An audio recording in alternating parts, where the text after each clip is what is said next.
Existe um lugar onde o tempo não passa, onde o sol nasce e se põe, mas os dias são todos iguais, onde mulheres que pareciam normais escondem segredos que a sociedade prefere esquecer.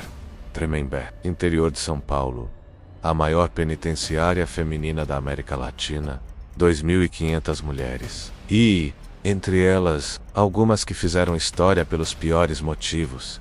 Elas não mais filhas são esposas anebos, mas antes disso, elas são assassinas Suzanne von Richt, Elise Matsunaga, Flor de Lis. Nomes que viraram manchete, rostos que você reconhece. Mas o que acontece quando as câmeras se apagam? Quando o julgamento termina e a porta da cela se fecha? Este não é um vídeo sobre o crime, é sobre o depois, sobre o que resta quando você tira tudo de alguém que já tirou tudo de outro. Se você tá aqui buscando histórias reais contadas sem filtro, mas com profundidade, você tá no lugar certo. Se inscreve no canal agora, porque tem muito mais sombra pra gente explorar juntos. Tremembé fica a 140 quilômetros de São Paulo. Cidade pequena, tranquila, mas dentro daquelas paredes cinzas, vive outra realidade. Paus inaugurada em 1960, a penitenciária feminina de Tremembé foi planejada para 1.200 detentas. Hoje abriga mais de 2.500. Superlotação, telas apertadas. Calor sufocante no verão. Frio cortante no inverno. E no meio disso tudo, elas as regras não escritas. Prisão feminina é diferente de masculina. Qualquer especialista vai te dizer isso. Menos violência física explícita, mais manipulação psicológica, mais silêncio pesado, mais olhares que dizem tudo. Existe uma hierarquia, e ela não é baseada em força bruta. É baseada em respeito, medo, notoriedade. As mulheres que cometeram crimes contra crianças ficam isoladas, protegidas, porque mesmo entre criminosas existem linhas que não se cruzam. As traficantes geralmente lideram, sabem se organizar, sabem negociar. E as assassinas famosas, bem, elas vivem numa bolha estranha entre celebridade e repulsa. Suzanne von Richthofen, a parricida mais famosa do Brasil. Suzanne Louise von Richthofen. Você conhece o nome, conhece o rosto. 31 de outubro de 2002. São Paulo. Ela tinha 19 anos quando planejou e executou o assassinato dos próprios pais, Manfred e Maricia von Richthofen, junto com o namorado Daniel Cravinhos e o irmão dele, Christian. 5 golpes de barra de ferro no pai, mais de 40 na mãe. Tentaram forjar um assalto, amarraram os próprios pulsos com corda frouxa, chamaram a polícia chorando. Não funcionou. Suzanne foi condenada a 39 anos do presa. Tá em Tremembé desde 2006. Ela estuda, faz trabalhos manuais, mantém perfil baixo, já obteve progressão de regime. Sai para trabalhar durante o dia, retorna à noite. E aqui tá o que poucos falam. Dentro de Tremembé, Suzanne não é vista como monstro. Ela é a menina rica que caiu. Algumas detentas a respeitam pela frieza do crime. Outras a veem com pena, mas ninguém a esquece. E Elise Matsunaga, a viúva que esquartejou o marido Elise Matsunaga. Outro nome que você conhece. 19 de maio de 2012, São Paulo, Marcos Matsunaga, empresário milionário, desapareceu. Partes de seu corpo foram encontradas em malas jogadas em uma estrada. Cabeça, braços, pernas, torso, tudo cuidadosamente separado. Elise confessou. Disse que foi legítima defesa após anos de abusos, traições, humilhações. Mas o esquartejamento, esse detalhe, frio, calculado, foi o que a condenou aos olhos do público. E aos olhos da lei, ela pegou 19 anos, 11 meses e um dia de prisão. Está em Tremembé desde 2013. Elise virou tema de documentário na Netflix. Elise Matsunaga era uma vez um crime. Ela dá entrevistas, fala de redenção, de arrependimento. Mas, dentro da prisão, existe outra Elise, a que convive com outras mulheres que também mataram, que também mentiram, que também escondem segredos. E ela sabe, todas sabem, que não importa o quanto você se explique, não dá para desfazer o que foi feito. E ela sabe, todas sabem, que não importa o quanto você se explique, Não dá para desfazer o que foi feito. O motivo? Ele controlava o dinheiro. Queria auditar as contas da igreja. Estava no caminho. Flor de Lis tentou envenenar Anderson com arsênico antes de recorrer aos tiros. Sim, arsênico, como Julia Tofana. Mas dessa vez, não funcionou. Condenada a 50 anos e 28 dias de prisão em 2022, hoje ela está em Tremembé e dizem que ela ainda prega, ainda canta, ainda tenta converter. Porque mesmo atrás das grades, algumas pessoas não conseguem parar de performar. Então, como é o dia a dia de uma assassina famosa em Tremembé? Vou te contar o que os relatos, documentos judiciais e reportagens revelam. Porque não, isso não é ficção. É a realidade vivida por milhares de mulheres, inclusive as que você conhece pelos jornais. A rotina: acordar, 6 horas da manhã, sirene, café da manhã, pão, café aguado, às vezes uma fruta. Depois, depende, detentas que trabalham vão para oficinas de costura, artesanato, limpeza, cozinha. Cada dia trabalhado reduz um dia da pena. Suzane von Richthofen, por exemplo, já trabalhou em diversos setores. Hoje, com regime semiaberto, trabalha fora e retorna à noite. Elise Matsunaga dá aulas de inglês para outras presas. Mantém uma rotina de estudos. Escreve, Flor de Lis, reza, lidera cultos improvisados. Canta hino. Almoço 11h30.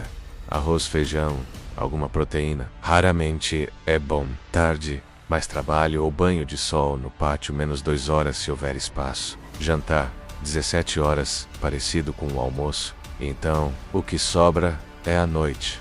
As noites são longas em Tremembé. Psicológico: prisão feminina tem um detalhe cruel que prisão masculina não tem. Pelo menos não na mesma intensidade. A separação dos filhos. Muitas mulheres em Tremembé são mães. Algumas deram à luz lá dentro. Outras foram presas quando os filhos eram pequenos, e elas carregam isso todos os dias. Não ver o filho crescer, não poder abraçar, não estar presente. Suzane perdeu os pais, mas também perdeu a vida que teria. Elise perdeu o marido, mas também perdeu a filha, que foi morar com a família do pai. Flor de Lis perdeu Anderson, mas também perdeu os 55 filhos que tanto ostentava. A prisão tira a liberdade, isso é óbvio, mas também tira a identidade. Quem é Suzane sem a polêmica? Quem é Elise sem o crime que a definiu? Quem é Flor de Lis sem os holofotes? Ninguém. Elas são números agora, números em celas. Números em processos, números esperando o tempo passar. As relações entre detentas dentro do Tremembé, nem tudo é hostilidade. Mulheres formam laços, famílias improvisadas. Algumas viram amigas, outras amantes. Algumas apenas aliadas estratégicas. Mas para as assassinas famosas, a relação é complicada, porque todo mundo sabe quem elas são. Todo mundo tem opinião. Suzane é vista por algumas como alguém que teve coragem de fazer o que muitas pensam, mas nunca fariam. Por outras, como uma patricinha mimada que não aguenta a cadeia de verdade. Elise, algumas a veem como vítima de um casamento abusivo que explodiu. Outras a veem como calculista que esquartejou um homem e quer reescrever a história. Flor de Lis é uma piada. Ninguém leva a sério, mas também ninguém encosta, porque vai saber do que ela é capaz. E no final das contas, todas estão presas. Todas perderam. Todas pagam. A realidade crua Tremembé não é o inferno que você imagina. Não tem violência explícita diária. Não tem rebeliões constantes. Mas tem algo pior. Monotonia. Vazio. Repetição eterna. O mesmo dia. Todo dia. Por anos. Por décadas. Até que você não lembra mais quem você era antes das grades. Então, o que acontece agora? Essas mulheres vão ficar presas para sempre? Vão se redimir, vão sair, recomeçar? Vamos falar de cada uma. Suzane von Richthofen. Suzane já cumpriu mais de 20 anos do preso. Ela tem direito à progressão de regime e já conseguiu semiaberto. Trabalha durante o dia em uma empresa de confecção de roupas. Retorna à noite para Tremembé. Tem bom comportamento, estuda, evita polêmicas. Ela pode sair em liberdade condicional em breve. E aí vem a pergunta: Suzane von Richthofen merece uma segunda chance? Ela matou os próprios pais, friamente, premeditadamente. Mas ela tinha 19 anos. Estava apaixonada. estava sob influência. Isso importa? Não tenho resposta para você. Ninguém tem. Mas a lei brasileira acredita em reabilitação. E em alguns anos Suzane vai estar livre, andando pelas mesmas ruas que você. E Elisei Matsunaga Elise já cumpriu 11 anos de sua pena de 19 anos e 11 meses. Ela dá entrevistas, participa de documentários, fala sobre sua versão, e muita gente acredita nela. Ela diz que sofreu abusos, traições, humilhações, e isso é possível, é até provável. Mas e o esquartejamento? Como você separa um corpo em partes, coloca em malas, joga em uma estrada e depois pede empatia? Elise vai sair um dia. E quando sair, vai ter que conviver com o fato de que o mundo inteiro conhece seu rosto, seu nome, seu crime. Redenção, para ela, não é só sair da prisão, é conseguir se olhar no espelho e conseguir que os outros olhem de volta. Samna Flood Yessi Flodelis foi condenada a 50 anos. Ela tem 62 anos hoje. Provavelmente vai morrer na prisão. Flodelis não vai ter redenção, porque para se redimir, você precisa primeiro admitir o que fez. O legado. Essas mulheres não são as únicas em Tremembé. Tem centenas de outras, milhares de mulheres que mataram maridos violentos, mulheres que mataram por ciúmes, por dinheiro, por desespero. Povem, cada uma com sua história, cada uma com sua dor e todas pagando, não só com tempo, mas com tudo. Identidade, família, futuro, passado. Porque quando você tira uma vida, você também tira a sua. Tremembé continua lá. As paredes cinzas, os portões trancados, as mulheres dentro. E todo dia elas acordam, sabendo que aquele dia vai ser igual ao anterior e ao próximo. E ao próximo, Suzane von Richthofen, Elise Matsunaga, Flodelis.